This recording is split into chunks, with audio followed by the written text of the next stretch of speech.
presentation is called Preparing for the Unexpected Emergency, Practical Strategies to Reduce the Chaos in a Crisis. This is presented by Pam Edgar, who is the Director of Education at our organization. She's a licensed creative arts therapist with a master's in drama therapy from NYU. She has over 15 years of experience with older adults and families impacted by dementia, and she's a trained end-of-life doula. Thank you so much, Pam, for taking the time to share this important information. I'll pass it Great over to to be you. here. Thank you so much, Alyssa. Great to be here with you all today. As Alyssa said, feel free to put questions in the chat at any time. I will stop from time to time and see if there are any questions to answer as we go, and then we'll have an opportunity at the end for you to come off video, come on video, come off mute, and share any questions that you have then as well. So very excited to be here today and want to start with a little bit of a self-assessment for you all. You chose to be here at a emergency preparedness webinar. So want you to think for a moment about, on a scale from 1 to 10, how prepared do you feel for an emergency? Right, an emergency we're going to talk about today can mean a lot of different things. It can be a weather emergency, a health emergency, national disaster, all different kinds of things fall into that emergency bucket. But if you just think about it now, how prepared do you feel on a scale from 1 to 10? Just make a note of it for yourself, and we'll come back to it later. We want to let you know upfront that very often we hear from people that they start off maybe around a 6 or a 5, and then after the presentation, they might even feel a little bit less prepared. Hopefully, you'll feel more prepared, that you'll hear a lot of things that you're already doing, but that's okay. If you feel a little bit less prepared, hopefully today you have some ideas of some action steps you can take to help you feel even more prepared. Also want to share that in 2023, AARP did a formal survey and found that of adults 50 years old and over, 60% felt prepared for emergencies, but few had actually taken any steps. So 2 out of 3 had no extra medicines, 50% didn't have phone chargers, only 12% follow local authorities' social media for notifications, and only a handful made copies of important documents or had a go bag prepared. So we're going to talk about all of those different kinds of things this evening, and in hopes that you have some ideas and resources. We will send this slide deck. Alyssa can put it in the chat for you. We'll also send it by email after the program. And we have a list of resource links for you at the end of this as well. Also, I always want to say to caregivers that we know some of the suggestions that we're making are difficult. A caregiver's job is very difficult, and so we're not saying that these things are easy. Some of the suggestions we give today may not be right for you, but we're just trying to provide a range of possibilities and resources and things to think about. So when we think about emergencies, right, there's the big E emergencies and little e emergencies, right? So natural disasters, extreme storms, floods, and fires. This can include health issues, infectious diseases, serious injury, terrorism, household emergencies like flood, fire, or poisoning. And we know there are dementia-specific emergencies as well, like caregiver illness, wandering, health crises. And, a very real kind of little emergency is, a scheduled caregiver is unable to come. And then sort of what do you do, right? So there are a lot of different things that can come up in the course of a day or a year that can be challenging. So some good resources to start. Red Cross, and these are QR codes you can use, and we also have the links to this at the end for you as well. But Red Cross has terrific resources by topic, including, volcanoes, outbreaks, nuclear explosions, things of that nature. So they have a whole bunch of checklists. And AARP has easy to read articles and checklists as well to help people feel prepared. So those are two great resources to take a look at.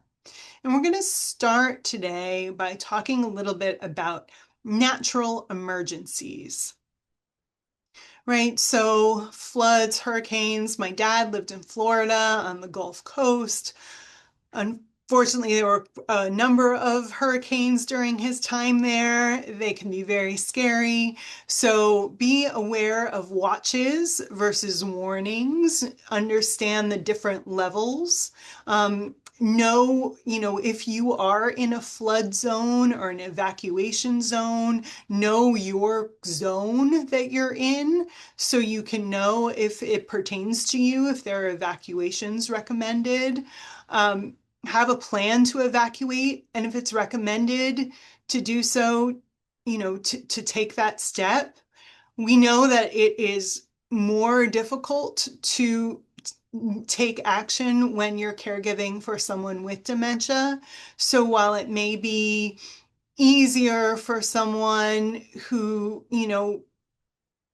alone or who's not having dementia to pick up and make decisions at the last minute, when you're caring for someone with dementia and have to move them as well, it's going to take more time, right? So really think about if there are warnings coming in, if there are things happening, try to take action as soon as you can. That will reduce the stress as much as possible for both you and the person that you're caring for.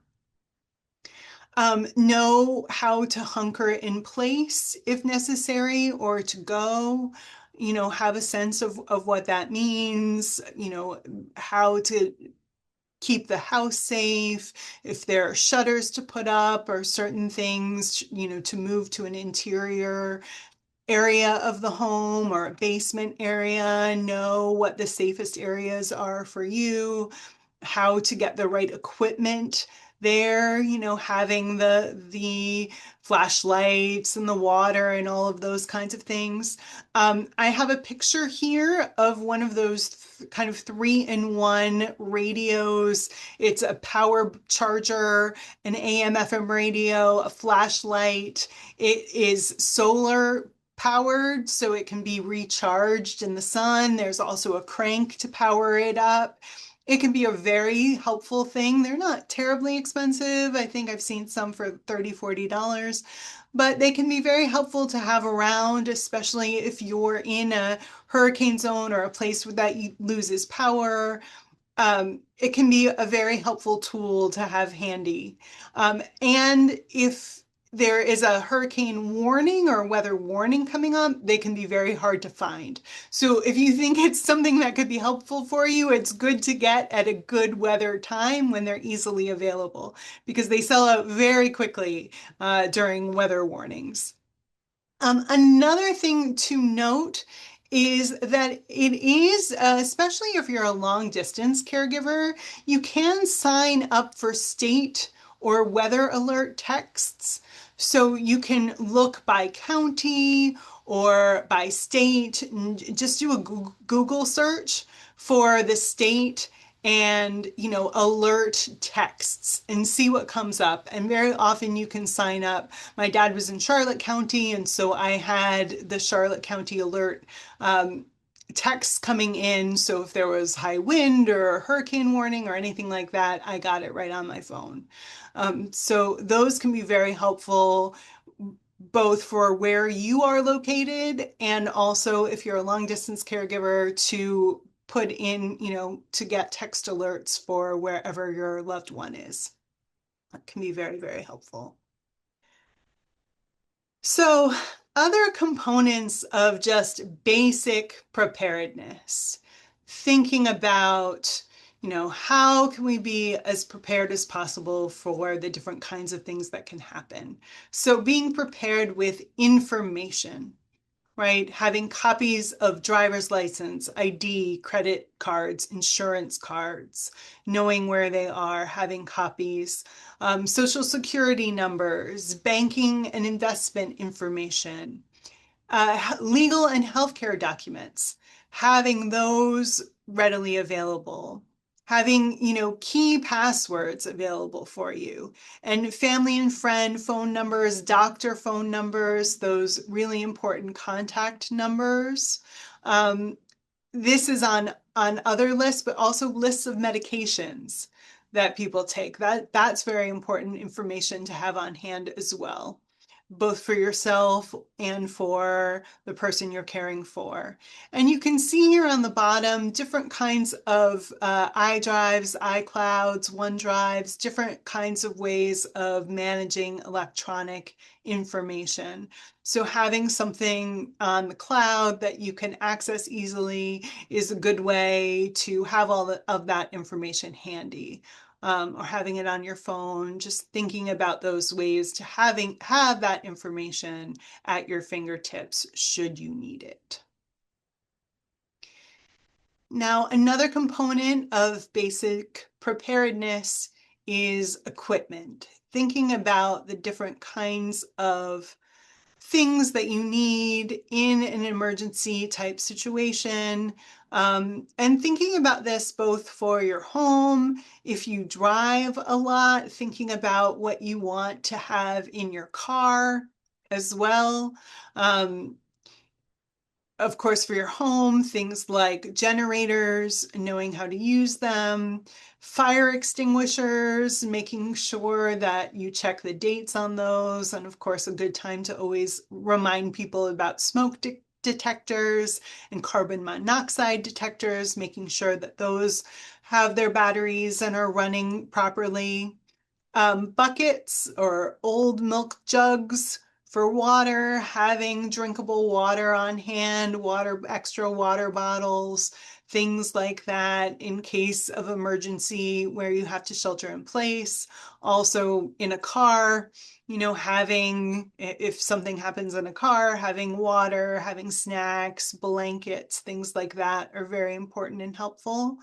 Watch and phone chargers, having extras of those, available, extra batteries, waterproof matches, candles and flashlights, right? So making sure that you have adequate lighting, that kind of equipment as well. And then we're going to talk about some of the essential items next.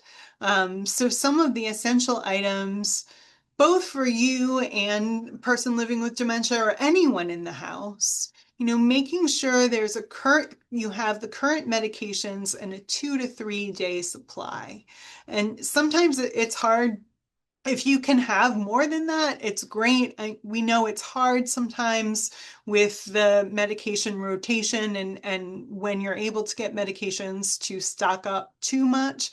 But having a 2 or 3 day supply is very handy and very important. A list of doctors, contact information for doctors, health plans, medical and surgical history can be very helpful and important. Important to remember pacemakers, implants, metal, right? Especially if you have to travel unexpectedly or go through metal detectors to be able to let people know that someone does have a pacemaker or an implant. When you're in a chaos mode and stressed, it can be hard to remember these things, right? So having that ready for yourself. Extra clothing, undergarments, and hygiene products, having those ready for yourself and the person that you're caring for, the person with dementia, is really helpful. A go bag, so having some of that those essential documents, those essential items in a bag that can be easily grabbed if there's an emergency situation, if you should have to go to the hospital, you know, that you're not trying to think about remembering all of these things in a stressful moment, but that you have it all set up for yourself. Healthy, non-perishable foods, having, you know, some in the go bag, in the home, in the car. So this can include, you know, nuts, sealable cereal, granola bars, protein bars, canned goods, and a can opener, and of course, water bottles. And then activities or comfort items. Um, these kinds of emergency situations are very stressful for everyone, and especially a person living with dementia. It can be, you know, incredibly disorienting and stressful. So if there are any comfort items like, you know, headphones and music, or, you know, crossword puzzles or games, or soft blankets, soft things to hold, anything that can be, you know, coloring pencils and coloring book, whatever gives people comfort, that connects them to their daily routine, that can be very helpful to have on hand. If someone loves to do word search or Sudoku, having an extra one of those in, you know, in the go bag, or having that ready, can be really, really helpful. And then, you know, some of these individual issues. So some of these personal items, having pictures of yourself and your loved one. It's very easy to do that on the phone now, but having, you know, pretty current pictures available, pictures of pets, should you need that, or if a pet gets lost. Information for helpers in case the emergency happens to you, right? So having lists of numbers, to daily schedules, routines, having those things written out somewhere where it's easily accessible for someone who's going to help support you. We're going to talk a little bit more about documentation and setting up emergency information on phones, which is a helpful way to do this, but making sure that if something should happen to you, someone would know that you are a caregiver for someone with dementia, and then some instructions on how to reach and help that person is very, very important. Um, List of medication routine. So the medications themselves, the dosages, and the routine. What's taken in the morning? What's taken in the afternoon? Is it the same 7 days a week? Is it different things on different days? Right? So writing out the full list of medications, doses, and that medication routine is really important to have on hand, that people can access easily. Lists of preferences and ways to reassure. And again, we were talking about a person living with dementia in a sort of chaotic or emergency situation. It can be very, very difficult. So what are some things and that typically work for them, or help them to feel reassured, help them to feel calm, help them to know that they're being taken care of, or items, comfort activities, you know, what are some of those things, and to list them, so other people can have access to them if needed. favorite foods. Again, if there are food allergies or things that are not, it's important to know preferences. It's also important to know triggers or allergies or anything that you should avoid. So letting people know those things is really, really helpful. And again, the information on behavioral triggers, pain sources, and communication needs, right? You may know that someone has an injured shoulder, or has pain in their back often, and you can see on their face, when they kind of grimace, and you're able to tell that, but someone else may not know that, right? And may not know that actually there could be a pain need here. It's not just that someone is agitated or upset, they could be in pain. So making sure that people know those kinds of things as well can be really important and helpful. We're going to move in a moment to talk a little bit more about preparing for hospitalizations, but I'm going to pause here and see if there are any questions. No And you questions so can far in the chat. chat. Okay, no questions in the chat. Okay, so we'll continue on. What to prepare for hospitalizations, right? And this is a little bit more about first about your own kind of emotional preparedness, right, for hospitalization. So having realistic expectations, right, knowing that you may relocate a few times, having patience, you may be in an ER for hours, right, without a room, right? So having sort of setting your expectations to some of those difficulties or challenges that you may have in a hospitalization type situation, and then knowing your personal strengths. What have you survived? What have you gone through? Knowing that you've gotten through tough times, how you've done it, who are your supports, what helps you in those moments of difficulty. Is it deep breaths? Is it a calling a friend? Is it a faith practice, meditation, expressing your feelings, allowing yourself to get angry or sad or mad for a moment and getting that out, and then, regrouping, knowing your personal strengths and knowing the supports that are helpful to you.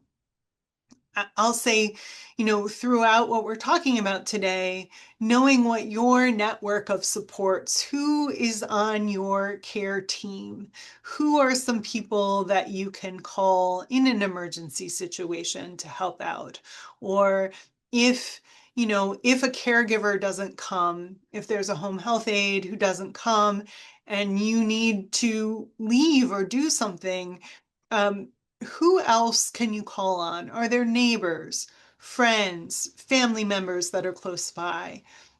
Sometimes, even members of faith communities can be helpful in these kinds of situations. So thinking in advance, who can be on your caregiving team?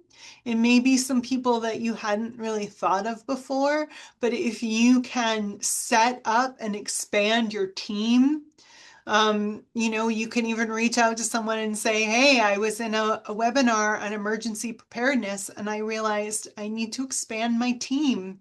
And I was wondering, if you have any ideas or if you can help me in an emergency situation, if, I might be able to call on you. I know you can't guarantee that you'll be available, but would it be okay if I, put your number on my phone or put you as a potential emergency contact?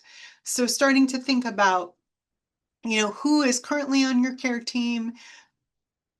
Do you feel like you have a few different options? If not, how might you expand? Who else could potentially be on that team?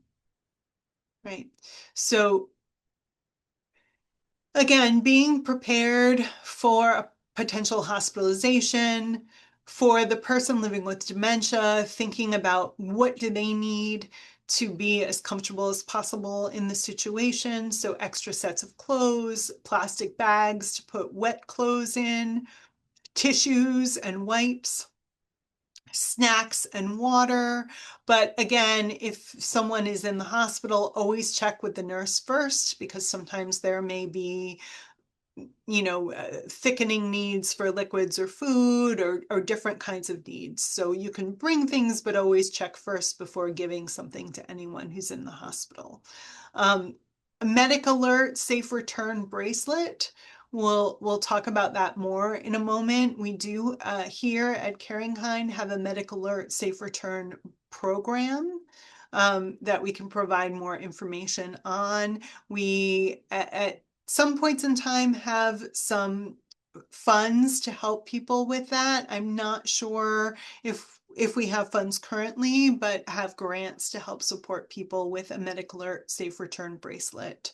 And that is, a medic alert type bracelet with the person's name on it. This is not an electronic or GPS tool, but it can be very helpful if someone does wander or get lost.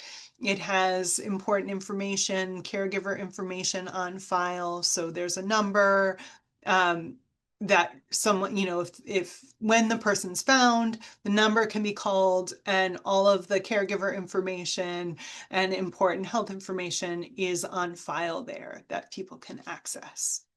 Again, favorite music and headphones, activities that people enjoy, a favorite blanket or pillow, anything to help people stay comfortable, picture album or other conversation starters. If people have any adaptive equipment, walkers, hearing aids, dentures, glasses, having those, bringing those. Having extra sets of glasses or things in a go bag can be very helpful. But, having those adaptive devices can help people function better in an unusual situation. So, especially hearing aids, when people can't hear, that can really add to the disorientation. So having those on file, and then the current medications, both a list of medications and bringing medications with you. But again, checking with nurses and doctors before providing any medications, because things may be different in a hospital situation. And then for the caregiver, some things to prepare for are, again, those lists of medications, the doctor's names, healthcare provider names.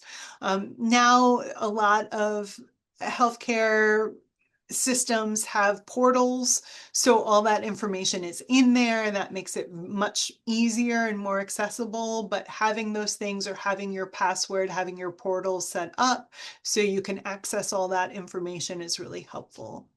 Pad for notes and questions and answers. Money, some cash money can be helpful for parking, vending, cafeteria. A lot of things take, smart cards or smartphones or, credit cards now, but having some cash on hand can be very helpful for these kinds of situations.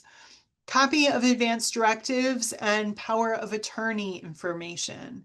Um, a lot of people think, because a medical healthcare directive is called a living will, sometimes people think it's like a final will and testament, that you sort of lock it up somewhere and, kind of put it away where it might be more difficult to find or access. And for a medical directive, you really want that in a place where you can access it quickly. So having that in a go bag, we'll talk about the refrigerator, in the home, having it there. That's where EMTs typically look. But having copies of these things on hand is really important. Both the power of attorney or healthcare decision maker, having that information, as well as a person's living will or their wishes, what kinds of interventions would they want or not want. Having that information can be very, very helpful. Insurance cards, having extra extra medication for yourself, phone chargers, batteries, personal wipes and lotion, things to read for caregivers, dry shampoo spray or personal hygiene items, mouthwash, those kinds of things can make it just a little bit more comfortable for you. I know it's caregivers spend so much time and energy and love and care in thinking about the person that they're caring for, that they often forget about themselves and the things that they need in these emergency situations. So we encourage you to think about yourself as well. What are the things that you need to take care of yourself, your medications, your any kind of adaptive equipment or anything like that? What are the things that are going to keep you as well as possible in this kind of situation? A back brace, a cane, and have those things. Make sure you bring those things with you as well. All right, I'm going to pause for a moment here and see if No there are any questions. questions. Okay, I'm going to keep going then and talk a little bit now about a more dementia specific situation, which is wandering. Statistics show that about 80% of people with dementia have one incident that falls into this category of wandering or getting lost or getting separated from a care partner at some point in time. Um, and that is a very scary situation when it happens.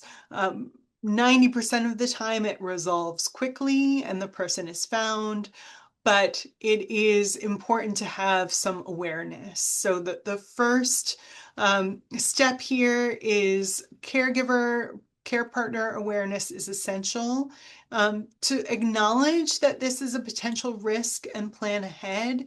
And especially in an emergency type situation where there might be chaos, there might be, you know, police and fire departments and loud noises and a lot of things happening. And it can be more difficult to, keep your attention focused on the person. Really thinking about, acknowledging a wander risk.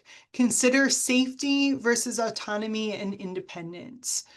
So always wanting to try to find that right balance between how do we keep a person safe and also maintain their dignity and independence and autonomy. So that might be different for different people at different times, but you know the person that you're caring for, and you can think about what is that right balance for them. Ensure they have ID in their wallet, right? Think about things that you can put in their wallet, a card that says any medical conditions that they have with emergency contact information. All of that can go in the wallet. Have a current picture and know their routines. If they do get distracted or disoriented, is there a place that they might be likely to go? Or do they love flowers? Do they love parks? Is there somewhere a clue of where they might go? Use technology. Life 360 has an app that does use phones to kind of track people's location. They also have tiles that can be put in purses, wallets with GPS tracking information as well. So that's something to look into. Again, always wanting to balance privacy and autonomy with safety. But those are things that can be helpful for tracking purposes. And register in the Medic Alert Wander Safety Program. And you can inquire about that by calling our helpline. And I know Alyssa is going to put, if she hasn't already, there's going to be some information in the chat about how to access our helpline.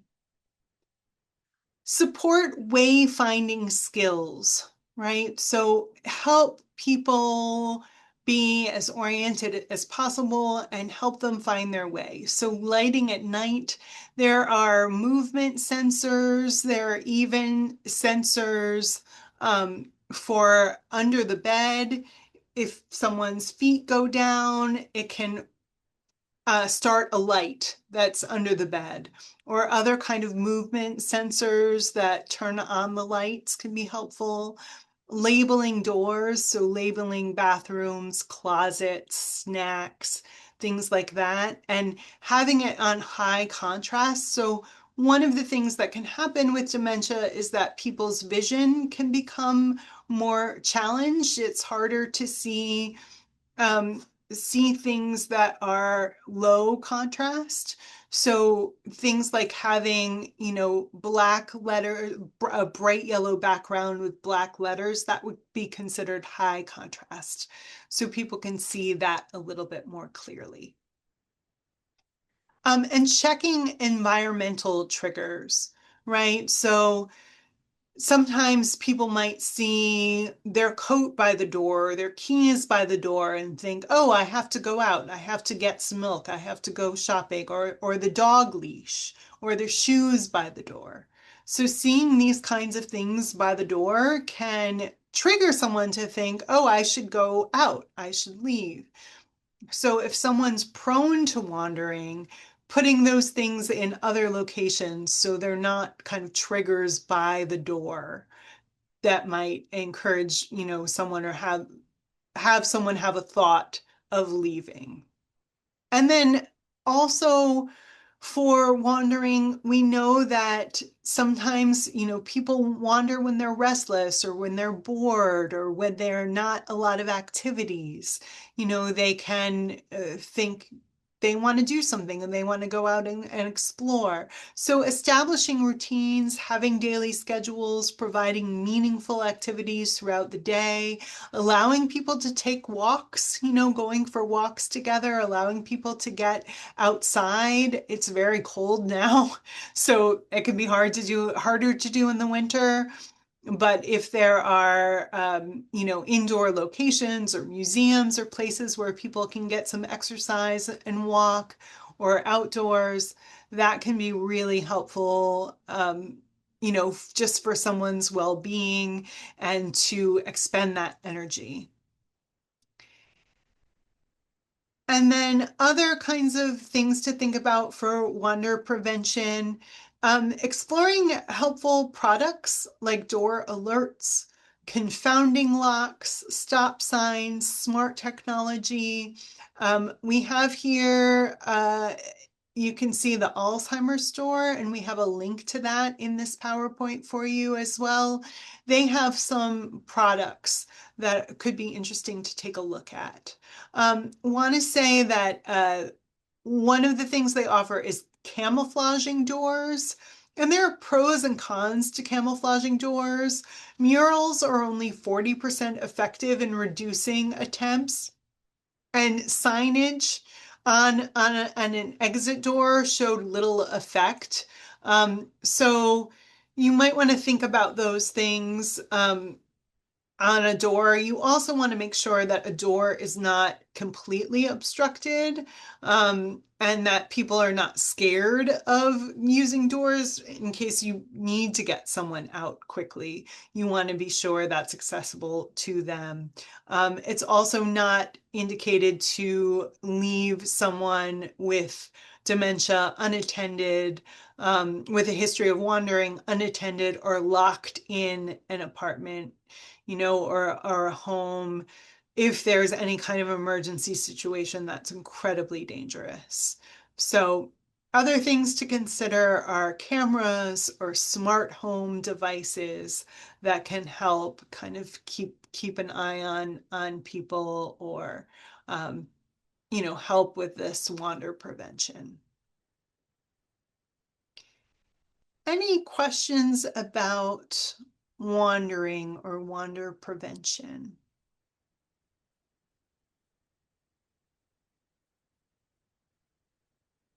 Okay.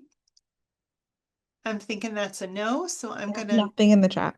I'm gonna go ahead and continue with some information about how and where to keep healthcare information. We talked about this a little bit before, but what is the key healthcare information that you should have on hand, in thinking specifically about medical emergencies, right? They can happen anywhere. And so how do you set yourself up and the person you're caring for up to have information as available as possible? So some of the key healthcare information includes diagnoses and medical conditions, allergies, especially food and drug allergies, medications, and again, the rotation of medications or just the list of names, but also dosages and the routine of medications can be helpful to have. Blood type, doctor's name and contact information, any emergency contacts. Very important to have that. Advanced care planning and power of attorney documents. And if you're a caregiver, again, as we talked about, having the name and the conditions of the person that you're caring for, where they might be, emergency contacts who would know how to care for them, having all of that information as well in case something should happen to you, that you have this on hand. And places to keep this kind of information for access in a wallet or a purse. The medic alert jewelry that we talked about before, there's one specific for wandering, but also there are medic alert jewelry for different kinds of conditions, diabetes, heart conditions, dementia, those kinds of things can be very helpful.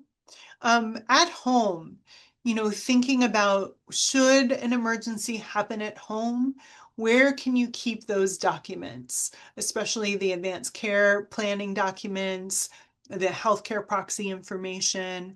EMTs, if they come in the home, they usually look for that on the refrigerator door. So that's a great place to keep the list of medications and any advanced care planning documentation. The back of the front door is also a place that they look, but you want it to be easily accessible, clearly labeled folder. If you need someone to go into the home and get that for you, you want it in a place that's very clear and plain and easy for them to access. Having that information online, as we talked about before, or in cloud storage with passcodes, maybe, setting something up so that your emergency contacts have the passcodes to access that information on a smartphone, which we're going to talk about in just a moment, and also making sure that you give advanced care planning documentation to healthcare providers and key contacts. So some healthcare systems allow you to upload that information or have that as a part of the chart, the electronic medical record, right? So if you can do that in your healthcare system, highly encourage it. It's really helpful to have that somewhere that's easily accessible and where your doctors and healthcare providers can access it quickly. And then some of you may know this. I hope many of you do. There are ways to put emergency contact and medical information on your smartphones. We have some information here about iPhone and Android. And again, this is one of the links that we have for you on the resource links. But on iPhone, there's something called Medical ID that you can access through a health app that's on the iPhone. And you can, put in medical information, emergency contact information. That also allows you to put in notes. So if you are a caregiver, you can put in notes. I'm a caregiver, this is the person I'm caring for and their conditions, and have that there. And Android, there's some information here. I'm not as familiar with that, but there's information here of where you put your emergency contact information in an Android. And it allows you to access this information without having to unlock the phone. So if something happens, and a emergency medical provider finds your phone, they would be able to access this information without having to unlock it. So it's very, very helpful to have that. And they know to look for that. So that's something that would be easily accessible for them. And then here we have these links. And again, we are going to send this to you with these links, but the AARP emergency kits and preparedness for caregivers, the Alzheimer's store, emergency contacts on phones, on iPhones and Android, how to set that up for yourself, National Weather Service alerts that you can look for, and the Red Cross emergency preparedness toolkits as well. So that was a lot of information. We want you to know that if you have personal circumstances or things that you want to talk about more one-on-one, please call our helpline. You can talk to a navigator, have an initial consultation. They'll spend some time getting to know you and your story and what your circumstances are. And then they can talk about what services and resources might be helpful to you, including some of the CaringKind programs that Alyssa shared earlier today as we started this webinar.